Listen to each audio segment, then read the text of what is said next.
Hello student, Kalyani IAS academy के online platform पर आपका स्वागत है। मैं हूं लखन दाइमा, आपको लोक प्रशासन पढ़ा रहा हूं। तो लोक प्रशासन में आज हम पढ़ेंगे फ्रेंड आदेश की एकता। ठीक है, तो चलिए स्टार्ट करते हैं। आदेश की एकता। अब आदेश की एकता क्या है फ्रेंड, इसका अर्थ क्या है, ठीक, इसका महत्व क्या है, इसकी आलोचना किस आधार पर की जाती है, ठीक है, इसका निष्कर्ष क्या है, ये हम इस टॉपिक के अंतर्गत पढ़ेंगे। ठीक है, एग्जाम में भी आपको लिखना है तो आपको इसी आधार पर लिखना होगा। ठीक है, तो इसमें शुरू करते हैं। सबसे पहले आदेश की एकता का अर्थ।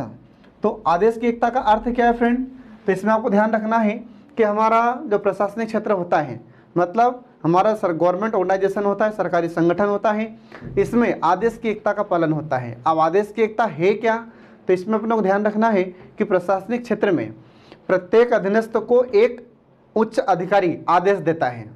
आ रहा समझ में? तो इसमें आपको ध्यान रखना है कि प्रशासनिक क्षेत्र में प्रत्येक अधीनस्थ को केवल एक उच्चाधिकारी ही आदेश देता है, और इस प्रकार इसमें एक अधिकारी के द्वारा, एक उच्चाधिकारी के द्वारा आदेश देने के कारण इसे आदेश की एकता कहा जाता है।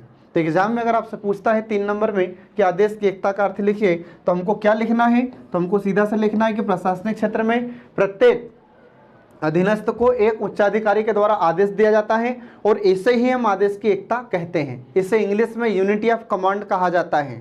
इसे आप लोग याद रखना फ्रेंड। ठीक है, अब इसके बाद में ये जो आदेश की एकता होती है, तो इसमें आपको ध्यान रखना है कि ये संगठनात्मक पदसोपान में प्रत्येक कर्मचारी अपने तत्कालीन एक उच्चाधिकारी से आदेश ग्रहण करता है और उसी को अपना प्रतिवेदन देगा। तो आपको ध्यान रखना है कि जैसे हम देखते हैं कि संगठन में गवर्नमेंट का जो ऑर्गेनाइजेशन होता है, जैसे कलेक्टर है, तो जिला लेवल पर कलेक्टर है, तो कलेक्टर अपने अधीनस्थ को आदेश देगा और उसका जो अधीनस्थ होगा उसी से आदेश ग्रहण करेगा, और कलेक्टर का जो अधीनस्थ है वह कलेक्टर को अपना प्रतिवेदन देता है। ये आपको इसमें ध्यान रखना है। इसके बाद में इस प्रकार इसमें क्या होता है कि आदेश की एकता में आदेश ऊपर से नीचे आते हैं और इसमें प्रतिवेदन नीचे से ऊपर जाते हैं। आ रहा समझो फ्रेंड? तो इसी को उचित माध्यम के द्वारा कार्य होना कहा जाता है। तो एग्जाम्पल के लिए जैसे मैं आपको बताता हूं कि जैसे हमारे प्रशासन में, तो प्रशासन में जो संगठन होता है यह कैसे होता है, पिरामिड नुमा होता है। कैसे होता है फ्रेंड, पिरामिड नुमा होता है। अब इसमें हम देखते हैं कि सबसे टॉप पर एक अधिकारी बैठा हुआ है। अब ये अधिकारी अपने अधीनस्थ को आदेश देगा, तो इसका अधीनस्थ कौन हो जाता है, तो इसमें अपन देखते हैं कि जैसे एक अधीनस्थ क्या हो गया, बी, फिर बी का अधीनस्थ कौन हो जाएगा, सी, फिर सी का अधीनस्थ कौन हो जाएगा, डी। अधीनस्थ को इंग्लिश में सब ऑर्डिनेट कहा जाता है, और अधीनस्थ का मतलब है कि जो अधीन रहकर कार्य करे। आ रहा समझ में? अधीनस्थ का अर्थ क्या है, जो अधीन रहकर कार्य करता है उसे अधीनस्थ कहते हैं। ये आपको इसमें ध्यान रखना है। तो यहाँ पर अपन देखते हैं कि जो टॉप पर ए अधिकारी बैठा हुआ है, तो ये ए अधिकारी अपने अधीनस्थ को आदेश देगा, बी को, ठीक है, और बी अधिकारी अपने अधीनस्थ को देगा। फिर इसके बाद में सी, तो बी आदेश देता है सी को, सी आदेश देगा इसको, डी को। ठीक है, इसके बाद फिर इधर भी अधिकारी कुछ बैठे हुए होंगे, कुछ कर्मचारी इधर भी बैठे हुए होंगे, तो यहाँ पर ये हो जाता है ई, फिर इसके बाद में ये एफ, और फिर ये जी। इस प्रकार से इनका क्रम होता है। तो इसमें जो उच्च अधिकारी हैं, ये उच्च अधिकारी अपने अधीनस्थों को आदेश देता है। ठीक है, और ये कर्मचारी या ये कार्मिक अपने उच्चाधिकारी से आदेश ग्रहण करते हैं, और कोई प्रतिवेदन देना है तो ये लोग अपना प्रतिवेदन किसको देंगे, अपने उच्चाधिकारी को, ए को देते हैं। तो इस प्रकार से इसमें थ्रो प्रोपर चैनल के तहत या उचित कार्य के माध्यम या उचित माध्यम के द्वारा इसमें कार्य होता है। तो इस प्रक्रिया को क्या कहा जाता है, इस प्रोसीजर को क्या कहते हैं, इसे कहा जाता है उचित माध्यम द्वारा कार्य का होना। ठीक है फ्रेंड, इसको इंग्लिश में कहा जाता है थ्रो प्रॉपर चैनल।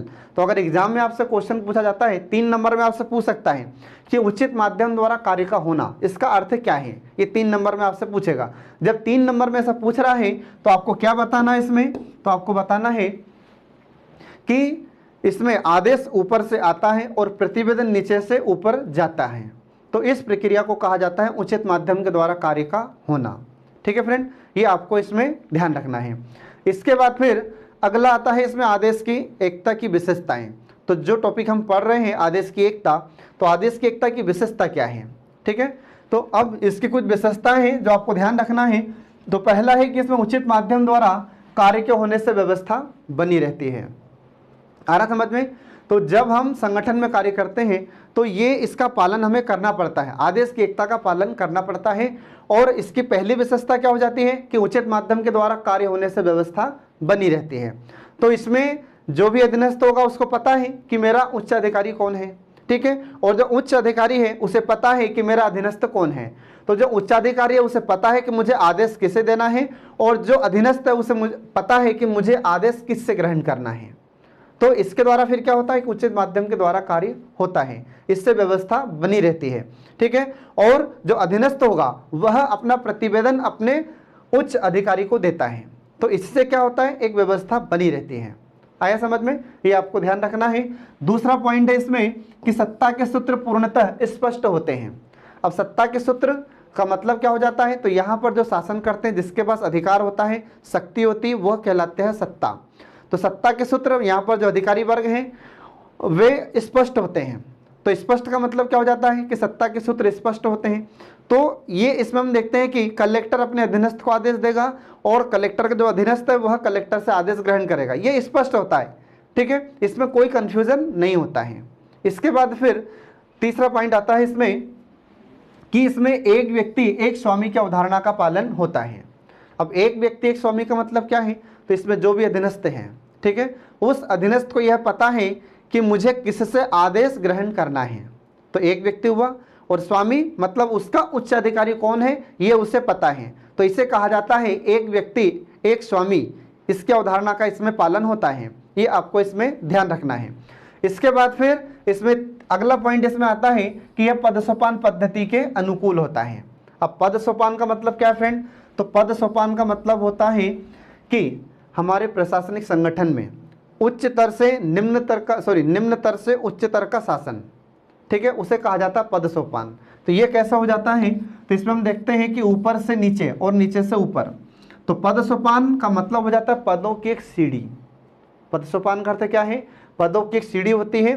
तो इसमें हम देखते हैं कि इसमें निम्न कुछ कार्मिक होंगे और इन्हें कुछ अधिकारियों के नियंत्रण में रहकर कार्य करना पड़ता है।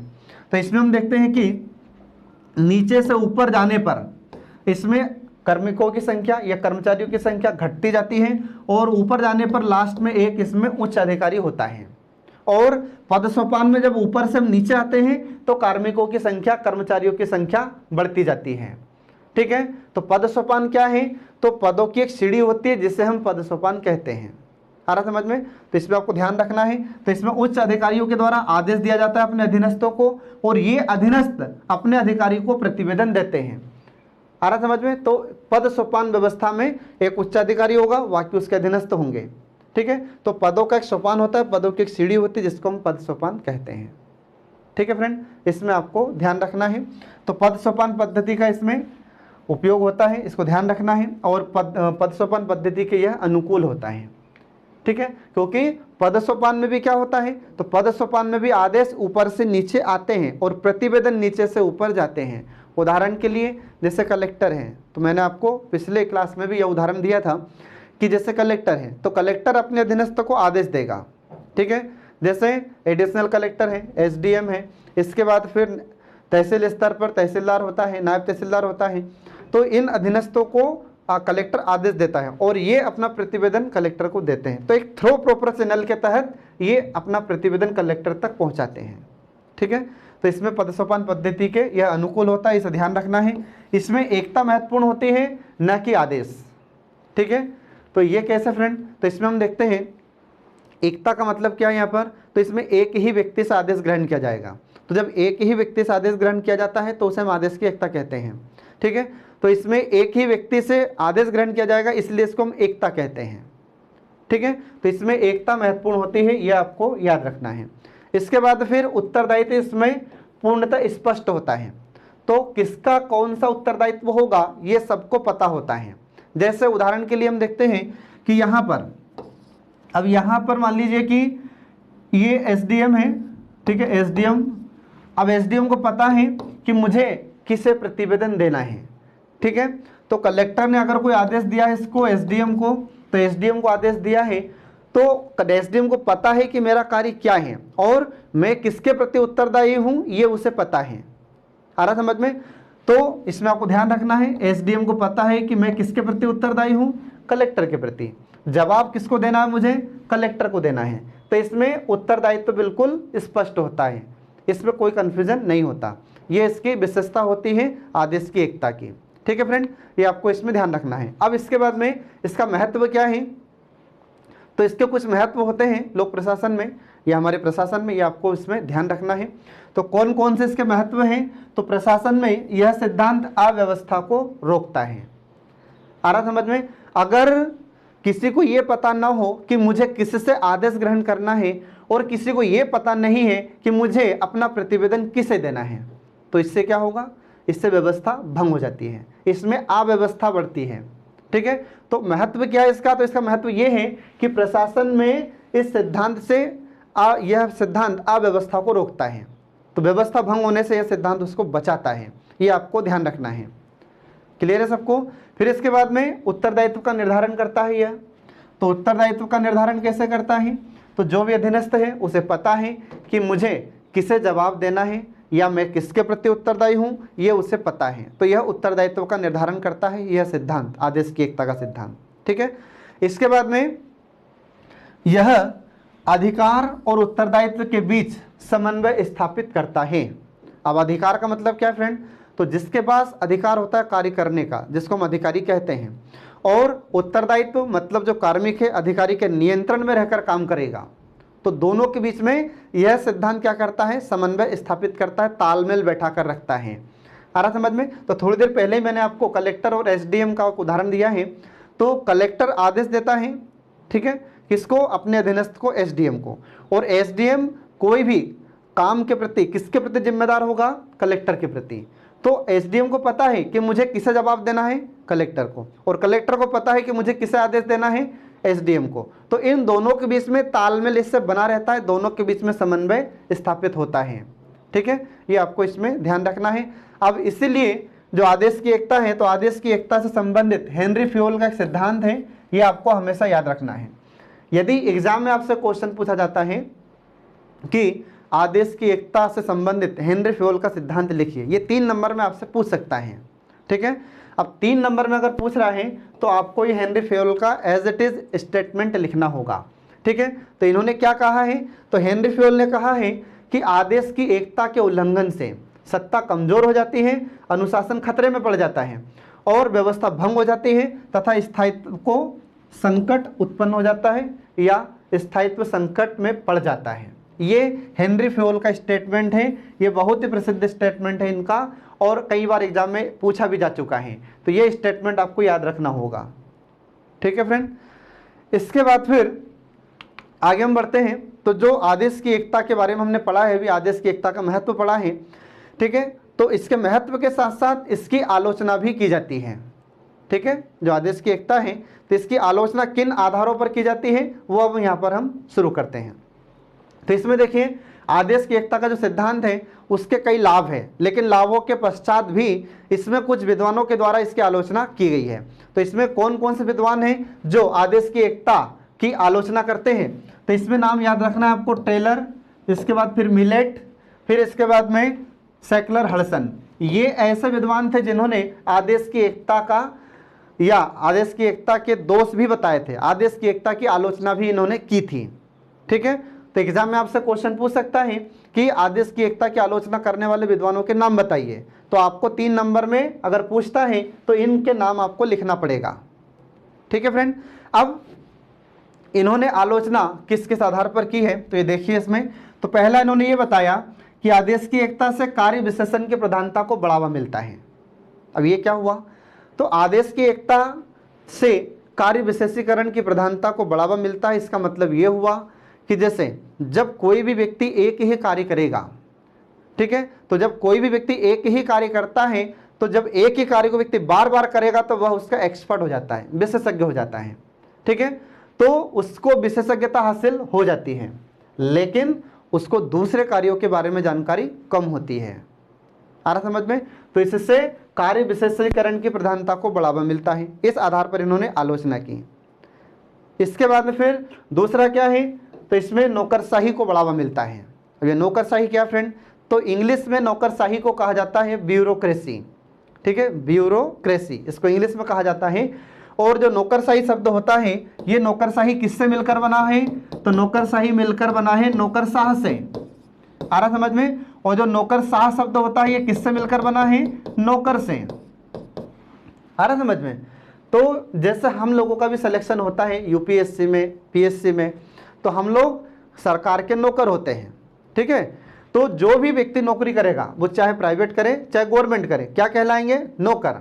अब जब यही नौकर फिर अपने आप को स्वामी समझने लगता है तो वो क्या कहलाता है? नौकरशाह। और उसके अंदर जब यह भावना उत्पन्न हो जाती है कि मैं तो स्वामी हूं, तो इसे क्या कहा जाता है? तो इसे कहा जाता है नौकरशाही। तो जब सेवक, जब नौकर अपने आप को स्वामी समझने लगता है तो उसे कहा जाता है नौकरशाही। और यह नौकरशाही की अवधारणा हमारे सरकारी संगठन में पाई जाती है। आ रहा समझ में? जैसे जो अधिकारी वर्ग होता है, जैसे एसपी है, कलेक्टर है, आईजी है, डीआईजी है, इसके बाद सेक्रेटरी है, सचिव है, ये कमिश्नर है, ये अपने आप को क्या समझते हैं? स्वामी समझते हैं। जबकि इनका अपॉइंटमेंट किस लिए हुआ है? तो इनका अपॉइंटमेंट हुआ है किसके लिए? जनता की सेवा करने के लिए। और ये क्या करते हैं? अपने आप को सेवक समझ, अपने आप को स्वामी समझने लगते हैं। तो इसे क्या कहा जाता है? इसे नौकरशाही कहते हैं। क्लियर हुआ सबको? तो इसमें आपको ध्यान रखना है। ठीक है, तो जो इसमें अधिकारी होता है उसको कहा जाता है नौकरशाह। ठीक है, क्योंकि वो अपने आप को स्वामी समझता है। जबकि ट्रेनिंग के दौरान इन्हें समझाया जाता है कि आप जनता के सेवक हैं, स्वामी नहीं। लेकिन जैसे ही अधिकारियों को पदभार मिलता है, प्रभार मिलता है, ये तुरंत अपने आप को नौकरशाह समझने लगते हैं। और ऐसी अवधारणा जब इन अधिकारियों के अंदर या ऐसी भावना इन अधिकारियों के अंदर आ जाती है तो उसे हम कहते हैं नौकरशाही। ठीक है, ये आपको ध्यान रखना है। ठीक है, इसके बाद फिर आता है लाल फीताशाही। अब ये लाल फीताशाही क्या है? तो आपको मैंने पिछली क्लास में भी बताया था कि लाल फीताशाही का अर्थ क्या है। फिर भी एक बार आप इसको समझ लीजिए। लाल फीताशाही को हम सरल भाषा में कहते हैं कार्यों में अनावश्यक विलंब। आया समझ में? कार्यों में अनावश्यक विलंब करना या अनावश्यक देरी करना, इसे कहा जाता है लाल फीताशाही। तो ये जो लाल फीताशाही है ये अंग्रेजों के समय से ही चली आ रही है। तो अंग्रेजों के ज़माने में क्या था कि वे लोग जिस फाइल पर काम नहीं करते थे उस फाइल पर लाल धागा बांधकर उसको रख देते थे, जिसको हम रेड टेपेज में कहते हैं इंग्लिश में, लाल फीताशाही को। तो जिस फाइल पर ये लाल धागा बांध कर रख देते थे, अंग्रेज उस फाइल पर कोई काम नहीं करते थे, मतलब देर करते थे, उस पर कोई काम नहीं होगा। तो ऐसे ही फिर क्या हुआ कि हमारी जो सरकारी संगठन होता है या हमारे गवर्नमेंट का ऑर्गेनाइजेशन होता है, तो प्रशासन क्षेत्र में जो अधिकारी वर्ग होता है या कर्मचारी वर्ग होता है ये कार्यों में अनावश्यक विलंब करता है, जानबूझकर देरी करता है। इसे क्या कहा जाता है? ये इसे कहा जाता है लाल फीताशाही। ये हमारे प्रशासन की बुराइयां हैं। आ रहा समझ में? इसके बाद फिर अगला आ जाता है तानाशाही प्रवृत्ति होती है। अब जो नौकरशाह होते हैं, नौकरशाह मतलब हमारे अधिकारी वर्ग, तो जो अधिकारी वर्ग होता है, ठीक है, तो इनमें तानाशाह की भावना उत्पन्न हो जाती है, मतलब मनमानी करने लगते हैं। जैसे समय से ऑफिस नहीं जाते, ठीक है, जैसे टाइम है ऑफिस का 10:30 बजे, जाते हैं कब? 2 बजे। ऑफिस से आने का टाइम है 4:30 बजे, आ जाते हैं कब? 3 बजे। तो 2 बजे जाएंगे, 3 बजे वापस आ जाएंगे, 1 घंटे ऑफिस में रहेंगे और घर आ जाएंगे। दूसरी बात, फिर ये अपनी मनमानी करने लगते हैं, सुनते नहीं हैं, तो इसे क्या कहा जाता है? तानाशाही कहा जाता है। तो ये तानाशाही प्रवृत्ति को बढ़ावा मिलता है आदेश की एकता से। ठीक है, इसके बाद में जो वर्तमान तकनीकी है इससे ये रूबरू नहीं हो पाते। वर्तमान तकनीकी जो वर्तमान में है इसका पूर्ण इनको ज्ञान नहीं होता, ये अपर्याप्त होती है इनके लिए तकनीकी जानकारी। ठीक है, ये इसकी आलोचना होती है, ये आपको इसमें ध्यान रखना है फ्रेंड। इसके बाद फिर अब जो आदेश की एकता की आलोचना है, तो आलोचना के बावजूद भी हम देखते हैं कि कुछ विद्वानों ने कुछ सुझाव दिया है कि जो आदेश की एकता की कमियां हैं या इसके जो दोष हैं या इसकी जो आलोचना की गई है इसमें कुछ आधार पर सुधार किया जा सकता है। ठीक है, तो इसमें कुछ विद्वानों ने कहा है कि जैसे सेकलर हडसन था, तो सेकलर हडसन ने इसको आदेश की एकता को अव्यावहारिक कहा था। तो अगर आपसे एग्जाम में क्वेश्चन पूछा जाता है 3 नंबर में कि आदेश की एकता को जटिल और अव्यावहारिक किसने कहा था, तो सेकलर हडसन ने कहा था। ये आपको याद रखना है, ये सेकलर हडसन का नाम आपको ध्यान रखना है फ्रेंड। ठीक है, इसके बाद में कुछ सिद्धांत इसके लिए सुझाव दिया था कुछ विद्वानों ने, तो इसमें नाम आपको ध्यान रखना है टेलर का। तो टेलर ने क्या कहा? तो टेलर ने कहा कि आदेश की एकता के स्थान पर यह कार्यात्मक फोरमैनशिप होना चाहिए। अब ये कार्यात्मक फोरमैनशिप क्या है, तो इसने कहा कि आदेश एक देने वाला नहीं होना चाहिए, ठीक है, बल्कि इसके बदले 4 लोग होना चाहिए, 4 लोग कार्य करने वाले होना चाहिए, उसे कहा जाता है कार्यात्मक फोरमैनशिप। और ये 4 लोगों के द्वारा, ठीक है, कुछ जितने भी इनके नियंत्रण में, जितने भी इनके अधीन लोग कार्य करेंगे, ये 4 लोगों के द्वारा आदेश दिया जाना चाहिए, और जो भी इनके अधीन रहकर कार्य कर रहे हैं उनको समय समय पर सुझाव भी इन्हें देना चाहिए। तो ये 4 लोगों की टीम होना चाहिए, जिसको ये टेलर ने कहा था कार्यात्मक फोरमैनशिप। तो हमारे भारत में और पूरे विश्व में जो वैज्ञानिक प्रबंधन का जनक कहा जाता है वो टेलर को ही कहा जाता है, ध्यान रखना। पूरे विश्व में सबसे पहले वैज्ञानिक प्रबंधन के लिए यही जाना जाता है, या वैज्ञानिक प्रबंधन की जो सलाह दी थी वो टेलर ने ही दी थी। इसका पूरा नाम है फ्रेडरिक विंसलो टेलर, ये टेलर का पूरा नाम होता है, ठीक है। तो एग्जाम में भी अगर आपसे क्वेश्चन पूछा जाता है कि वैज्ञानिक प्रबंधन का जनक किसे कहा जाता है, तो ये फ्रेडरिक विंसलो टेलर को ही कहा जाता है। आज आप जो सिस्टम देख रहे हैं पूरे, चाहे गवर्नमेंट ऑर्गेनाइजेशन में हो चाहे प्राइवेट ऑर्गेनाइजेशन में हो, तो जो वैज्ञानिक प्रबंधन को आप देखते हैं, जो मैनेजमेंट आप देखते हैं, ये मैनेजमेंट की वकालत सबसे पहले टेलर ने ही की थी, ठीक है। तो ये आपको इसमें ध्यान रखना है। इसके बाद फिर मिलेट ने आदेश की एकता के स्थान पर दोहरे नियंत्रण की वकालत की थी, ठीक है। अब दोहरा नियंत्रण क्या है, तो इसने कहा कि आदेश देने वाला एक नहीं होना चाहिए, आदेश देने वाले एक के स्थान पर 2 लोग होना चाहिए। तो इसने दोहरे नियंत्रण की बात की थी, किसने, मिलेट ने। इसके बाद फिर हेनरी फ्योल ने आदेश की एकता में थोड़ा सुधार किया, ठीक है। तो आपको नाम ध्यान रखना है हेनरी फ्योल का। हेनरी फ्योल इसमें बहुत प्रसिद्ध है लोक प्रशासन में, ठीक है। तो हेनरी फ्योल ने कहा था कि आदेश की एकता में, ठीक है, अब आदेश की एकता का जो सिद्धांत है इसमें थोड़ा इसने सुधार किया, थोड़ा संशोधन किया। तो संशोधन करते हुए इसने एक थ्योरी दी जिसका नाम हुआ गैंगप्लैंक का सिद्धांत। अब ये गैंगप्लैंक क्या है, तो गैंगप्लैंक का मतलब हो जाता है कि जैसे एक उच्च अधिकारी को, जैसे कोई भी एक अधिकारी है, मान लो कलेक्टर है, तो कलेक्टर को अपने किसी निम्न अधिकारी से संपर्क करना है, तो वो क्या करें, तो वह एसडीएम को सूचित कर दें, ठीक है, और नायब तहसीलदार और तहसीलदार को आदेश दे सकता है। तो इससे क्या होता है, इससे आदेश की एकता का उल्लंघन नहीं होता। इस प्रक्रिया को कहा जाता है लेवल जंपिंग या स्तर लांघना, इसे कहा जाता है। आ रहा समझ में। तो एग्जाम में अगर आपसे क्वेश्चन पूछा जाता है कि हेनरी फ्योल के अनुसार गैंगप्लैंक थ्योरी का मतलब क्या है, तो इस थ्योरी का सीधा सा मतलब फ्रेंड आप याद रखना कि जैसे अगर किसी उच्च अधिकारी को अपने निम्न अधिकारी से संपर्क करना है, ठीक है, तो वो क्या करें, अपने ठीक जो अधीनस्थ है उसको बता दें, उसको सूचित कर दें, और फिर जो लास्ट का है निम्न कर्मचारी या निम्न अधिकारी हैं उससे संपर्क कर ले, तो इससे आदेश की एकता का उल्लंघन नहीं होता। इसे कहा जाता है लेवल जंपिंग या स्तर लांघना। कैसे, तो एक इसका उदाहरण भी हमने आपको यहाँ पर दिया है जिससे आपको और स्पष्ट हो जाएगा। देखिए यहाँ पर, जैसे एक जिला प्रशासन में कलेक्टर है, ठीक है, अब कलेक्टर को यदि नायब तहसीलदार से संबंध स्थापित करना है, ठीक है, अब जैसे मान लीजिए कि यहाँ पर ये इस प्रकार से, अब जो पद सोपान होता है पिरामिड नुमा होता है, ठीक है, तो पदों में अपन देखते हैं पद सोपान में सबसे ऊपर एक उच्च अधिकारी होता है और फिर उसके अधीनस्थ कई इसमें कर्मचारी होते हैं। अब यहाँ पर मान लीजिए कि यहाँ पर है नायब तहसीलदार, ठीक है, यहाँ पर कौन है फ्रेंड, यहाँ पर है नायब तहसीलदार, और यहाँ पर कौन बैठा है, यहाँ पर कलेक्टर बैठा हुआ है। अब कलेक्टर को यदि संपर्क स्थापित करना है, ठीक है, किससे, नायब तहसीलदार से। अब नायब तहसीलदार से संपर्क स्थापित करना है तो कैसे करें, तो हेनरी फ्योल ने बताया था, ठीक है, हेनरी फ्योल ने बताया था कि अगर एक कलेक्टर को अपने अधीनस्थ नायब तहसीलदार से अगर संपर्क करना है तो वह क्या करें, एसडीएम को सूचित कर दें। यहाँ पर है ये एसडीएम, ठीक है, एसडीएम का फुल फॉर्म होता है सब डिविजनल मजिस्ट्रेट, ठीक है।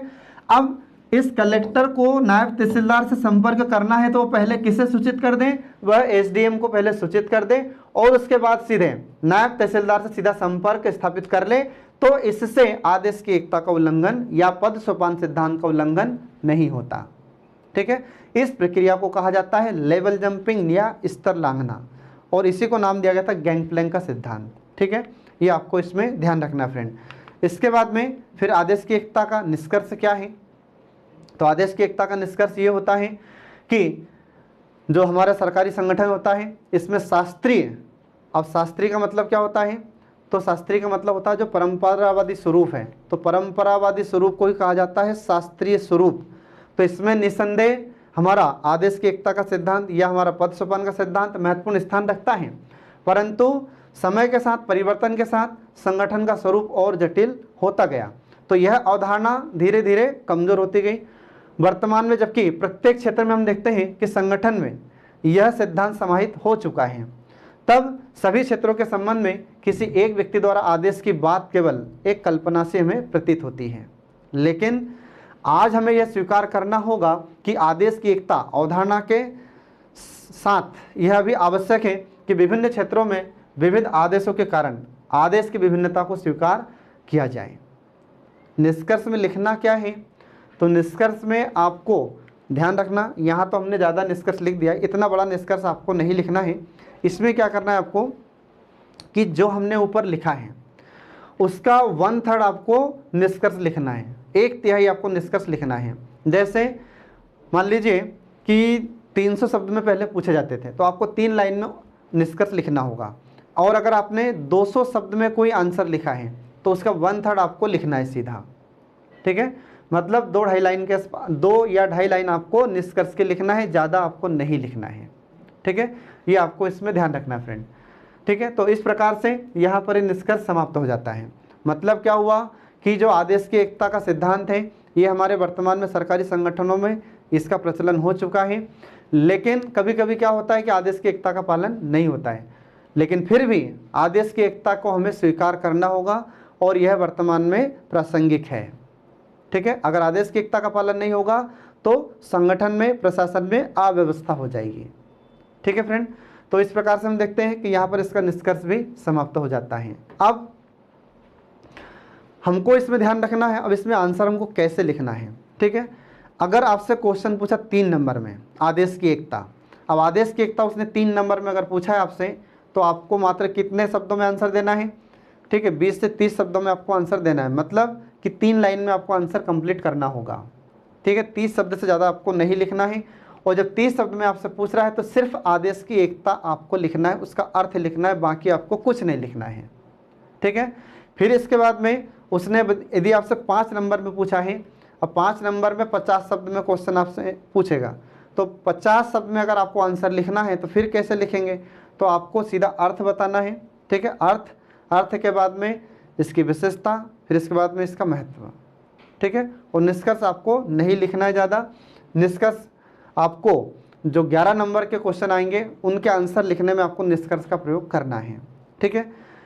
इसके बाद अब ये 200 शब्द में अगर लिखना हो तो 200 शब्द में आपको फिर ये सब लिखना पड़ेगा, ठीक है, कि इसका अर्थ क्या है, फिर इसके बाद में इसका महत्व क्या है, विशेषता क्या है, इसके बाद में इसकी आलोचना क्या है, फिर इसकी जो कमियां हैं इनकी कमियों को दूर करने के लिए कुछ विद्वानों ने अपने अपने विचार व्यक्त किए हैं, फिर इसके बाद में आपको निष्कर्ष लिखना है, ठीक है। और हमने जो आपको उदाहरण बताया था हेनरी फ्यूल का, ठीक है, तो वह भी आपको लिखना होगा, ठीक है। तो 200 शब्द में अगर पूछ रहा है तो ज़्यादा नहीं लिखना है आपको। वैसे तो अब आपकी जो उत्तर पुस्तिका है उसमें स्थान बिल्कुल निश्चित कर दिया है, आपको उसी निश्चित स्थान में ही आपको उत्तर लिखना है, ठीक है। तो 90 तुल्य शब्दों में आपको लिखना है और बिल्कुल सटीक आंसर लिखना है। ज़्यादा लिखने से नंबर नहीं मिलते, अंक नहीं मिलते हैं। आपका कंटेंट अगर अच्छा है तो नंबर आपको ज़्यादा मिलते हैं, ठीक है फ्रेंड।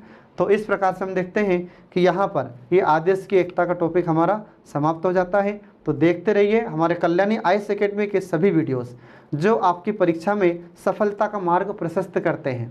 Thanks for watching.